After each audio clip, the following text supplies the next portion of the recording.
அம்மா கண்ணு முழிக்கிறா அங்க பாரு,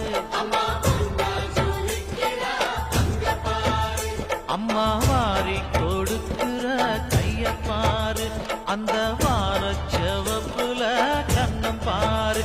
அம்மம்மா பூஞ்சிரிப்புல புல்லரிக்குதம்மா, அம்மா கண்ணில் தெரியுதே வீரதீபம், அவ சங்கு கழுத்துதான் பவளமாகும்.